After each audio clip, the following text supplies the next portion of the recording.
a Lucas, capítulo número 15, la famosa y conocida parábola del hijo pródigo, que tiene como antesala o contexto histórico una serie de personas que se acercaban a Jesús, entre ellos los publicanos y los pecadores, para oírle. Pero hay algo bien interesante, porque los escribas y los fariseos, que regularmente tenían unas motivaciones malsanas, se acercaban a Jesús con actitud o espíritu de murmuración. Y en el capítulo 15 del Evangelio de Lucas dice lo siguiente: se acercaban a Jesús todos los publicanos y pecadores para oírle. Así que tenía Jesús una audiencia bastante considerable. Y los fariseos y los escribas murmuraban diciendo: este a los pecadores recibe y con ellos come. Entonces él les refirió esta parábola diciendo: ¿qué hombre de vosotros, teniendo 100 ovejas, si pierde una de ellas, no deja las 99 en el desierto y va tras la que se perdió hasta encontrarlo? Y sigue por ahí, ya no solamente hablando de la parábola del hijo pródigo, que va a ser posterior, sino la conocida o reconocida parábola de la oveja perdida. Hay otra parábola que me llama mucho la atención, y es la parábola de la pérdida de las 10 dracmas, que aparece luego de la parábola de las ovejas. Interesantísima, porque en todas estas parábolas hay un elemento común. Ese elemento común es precisamente la pérdida. En todas ellas algo se pierde e interesantemente es encontrado. Ahora, mire qué bueno, ¿verdad? Es saber que en el versículo número 11 comienza una narración en tercera persona y dice de la siguiente manera: también dijo un hombre tenía 2 hijos, y el menor de ellos dijo a su padre: dame la parte de los bienes que me corresponde, y les repartió los bienes. No muchos días después, juntándolo todo, el hijo menor se fue lejos a una provincia apartada y allí desperdició sus bienes viviendo perdidamente. Y cuando todo lo hubo malgastado, vino una gran hambre en aquella provincia y comenzó a faltarle. Y fue y se arrimó a uno de los ciudadanos de aquella tierra, el cual le envió a su hacienda para que apacentase cerdos, y deseaba llenar su vientre de las algarrobas que comían los cerdos, pero nadie les daba. Y volviendo en sí dijo: ¿cuántos jornaleros en casa de mi padre tienen abundancia de pan, y yo perezco de hambre? Me levantaré e iré a mi padre y le diré: Padre, he pecado contra el cielo y contra ti, ya no soy digno de ser llamado tu hijo, hazme como a uno de tus jornaleros. Ese es básicamente el principio del desarrollo de esta parábola, en el aquí y también en el allá, en que se encontraba el hijo pródigo. Hay una pintura que es del siglo XVII. Esta pintura es del famoso pintor holandés Rembrandt. Y Rembrandt en el siglo XVII, a través de esta pintura, logra captar esa escena donde aparece un protagonista. Y es bien interesante porque muchas de las personas, aún de los críticos, consideran que es el hijo pródigo el protagonista de la escena. Yo difiero, y yo sé que hay muchas personas que también de esa misma manera lo hacen, de que el protagonista es el padre en la parábola. Y de hecho, es tan interesante, y estoy mirando ahora la copia, ¿verdad?, de la pintura que está en una pared de aquí, de la iglesia, donde hay un juego de claro-oscuro, ¿verdad? Que es esos juegos de luz y sombra. Y hay unas características particulares de esta pintura que interesantemente también se llama el regreso del hijo pródigo. Ahora, ¿cuándo la trabaja básicamente o la pinta Rembrandt? Persona que estaba pasando por crisis emocionales, depresiones, vicisitudes, la escribe en el tiempo de la independencia de Holanda, y ya en esa ruptura de Holanda con la iglesia de Roma o con el romanismo, ¿no? Interesante también de que Rembrandt como pintor estuvo ligado al metodismo, o digamos más al calvinismo y también al menonismo, ¿verdad? Corrijo, ¿verdad? Eso es un aspecto bien interesante porque poder captar tal vez el alma, es la parte humana de los sentimientos a través de las descripciones físicas en esa pintura, unos detalles colosales que comienzan también con las sandalias del pródigo, se extiende a las vestiduras, el pelo rapado del hijo pródigo, aparece dos personas y sobre todo una en la sombra, pero aparece un detalle interesante que es la opulencia en la ropa, que va a destacar tanto al hermano mayor del pródigo como al padre. Y esa ropa de opulencia, pues lo que indica era abundancia, riqueza en la casa del padre, a diferencia del atuendo del pródigo, que está gastado, desaliñado. El rostro que se puede ver del pródigo revela tristeza. Por otro lado, el rostro del padre que recibe al hijo y que coloca sus manos en los hombros del hijo. Interesantísimo ver esa cara de expresión, y también nos llama la atención la faz o la cara del hijo mayor, porque es una cara de incredulidad. Es una cara, como revela más adelante la parábola, de insatisfacción. Y es tan interesante porque eso fue lo que comencé hablando al principio, cómo los publicanos, cómo los fariseos veían la relación de Jesús con la gente pobre, la gente menesterosa, la gente marginada, que nuestra sociedad dice que los demás le dan de codo, y ellos acusan a Jesús precisamente de que se sienta a la mesa a comer con el publicano, del cual se sospechaba de su reputación moral, pero que también podía hablar con las prostitutas, podía hablar con aquella gente que la sociedad en general despreciaba.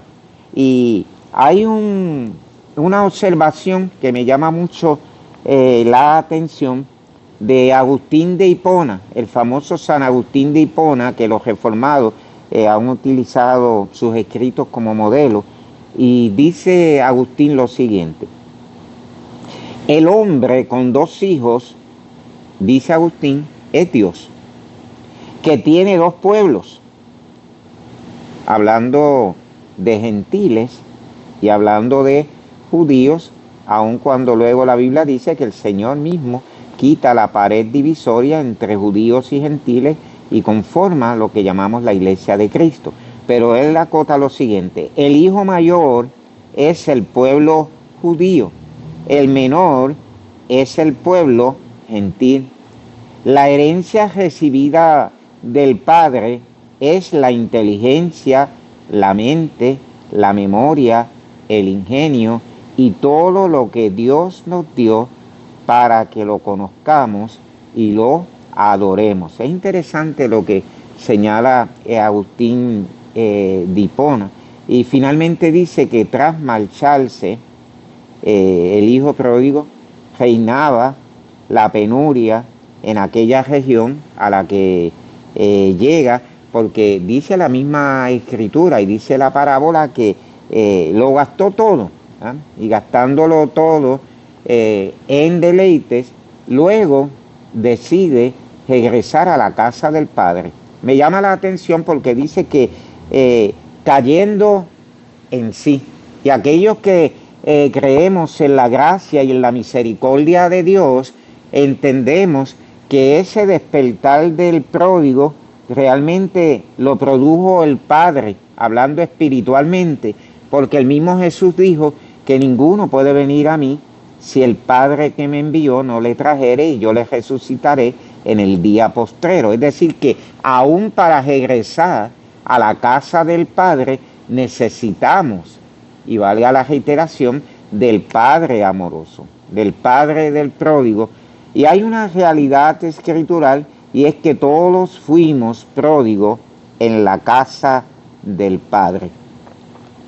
Y mientras se va dando esta escena en el aquí y en el allá de lo que sucede en esa región donde el pródigo lo gasta todo, donde fue una decisión desacertada pedir la herencia. Hay un escritor muy interesante, Newman, y este escritor católico hace unos comentarios interesantísimos sobre la parábola del hijo pródigo, pero sobre todo basada en la pintura del holandés Rembrandt.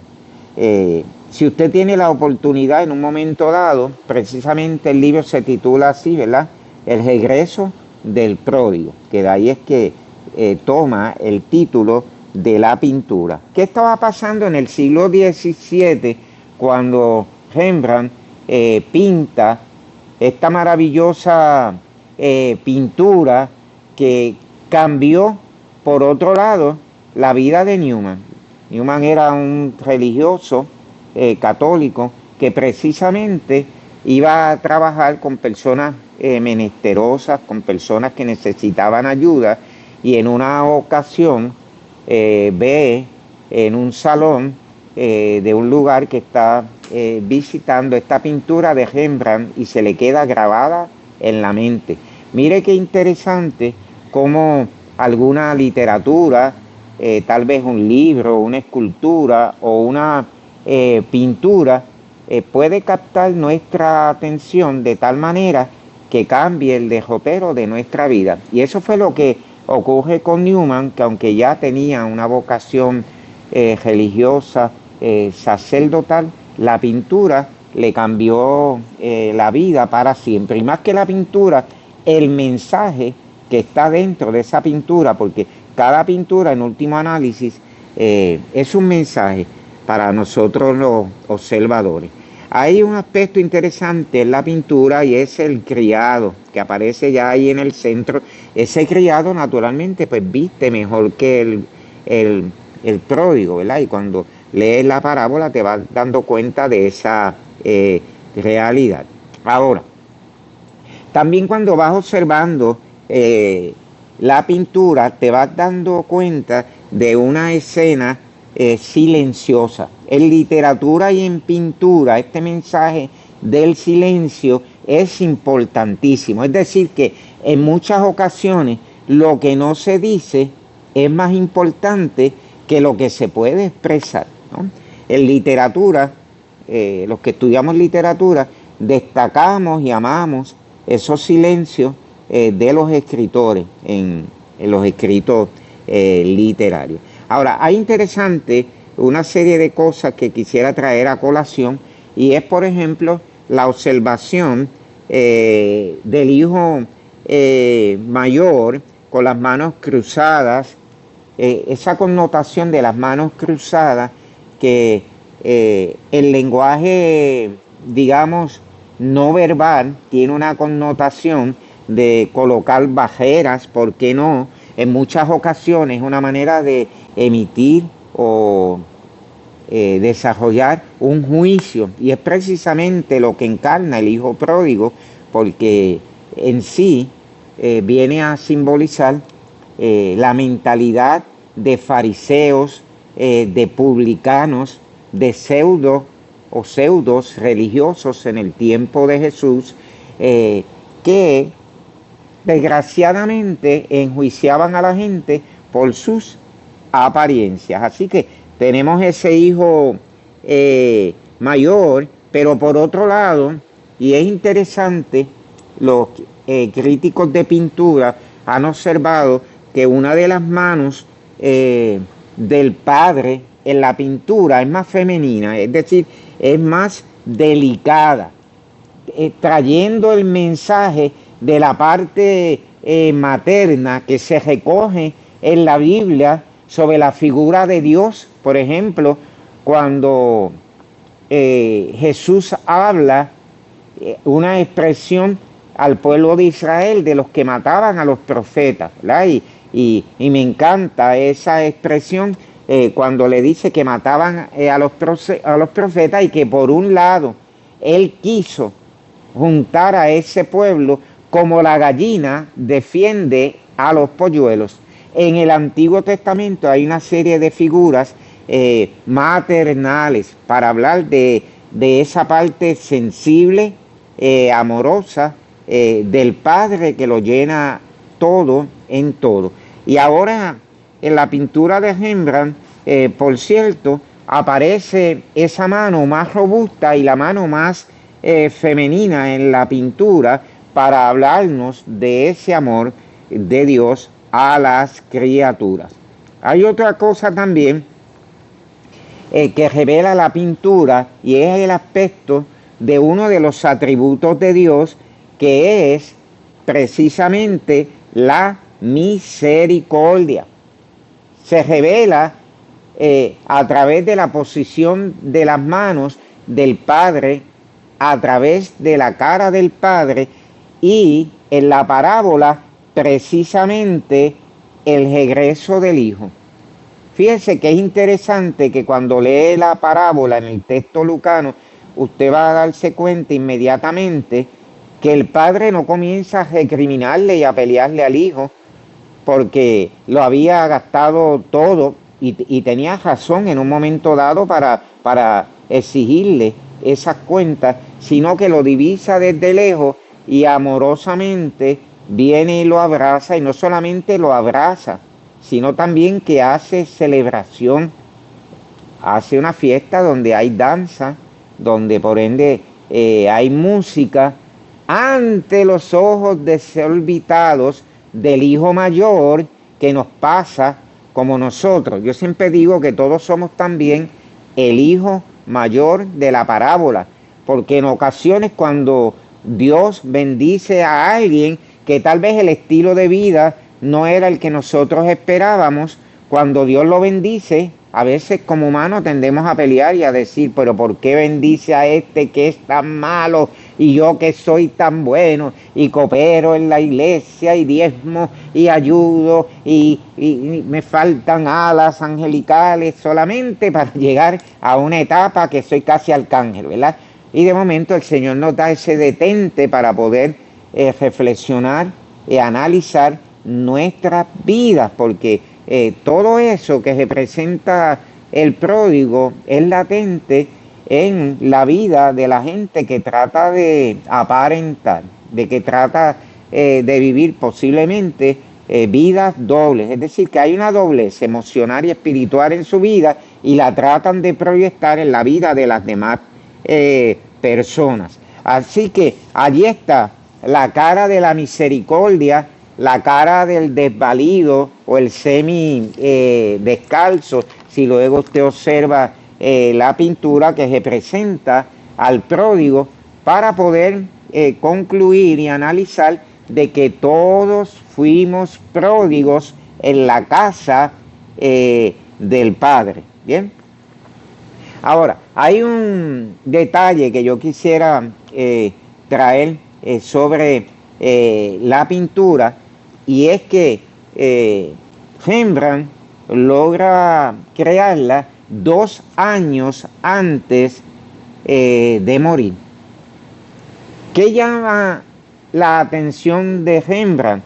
Porque muchos críticos aseguran que él se obsesionó con la parábola del hijo pródigo, y es algo que tocó su vida de una manera tal que se identificó, porque detrás de la pintura realmente estaba el pródigo, que fue Rembrandt, en unos momentos de crisis de su vida, y en el umbral de su vida, en esos últimos años, definitivamente, de oscuridad, de escasez, de pesadumbre o de tristeza, se dedica a crear esta pintura que inmortaliza la parábola del hijo pródigo.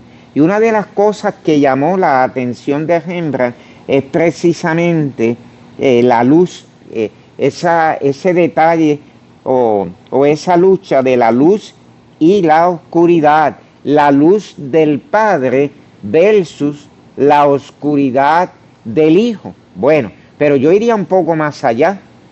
La luz del Padre versus la oscuridad de los dos hijos.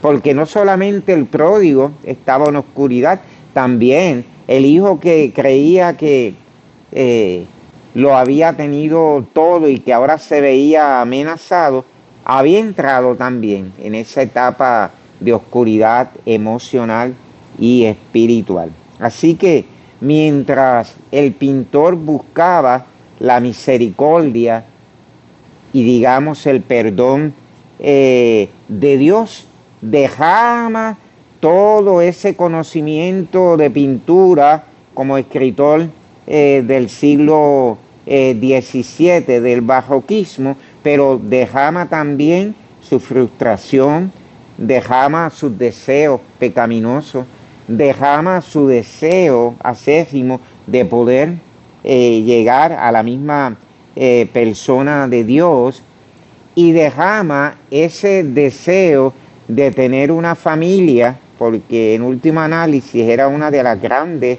ocupaciones de Rembrandt, el tema de la familia, de la unión o de la unidad familiar, que logra captarlo en parte de la escena de la pintura. Así que toda esa atmósfera de ruido, de silencio, de luz, de oscuridad, digamos en muchas ocasiones de lo hiperbólico que es la exageración, Rembrandt lo logra captar a través del barroquismo de esta pintura, donde el pródigo es encontrado, que es precisamente toda la enseñanza de las parábolas. Algo que se pierde una oveja, es encontrada, se pierde un dracma o se pierde una moneda, y la moneda se pierde en la casa, es encontrada, pero también se pierde un hijo y es encontrado por el Padre. Así que esperamos en esta hora que este comentario, que he basado más que en la parábola, en la pintura de Rembrandt, haya sido de bendición para ustedes. Y cuando tenga la oportunidad, busque ese libro de J.M. Nouwen, el libro de Henry Nouwen, que realmente está basado en esta hermosa pintura del célebre pintor holandés Rembrandt. Espero que esta reflexión haya sido de bendición a tu vida, y continúa viendo todas las reflexiones y predicaciones en nuestro canal de YouTube bajo Iglesia Misión Urbana. Hasta luego y bendiciones.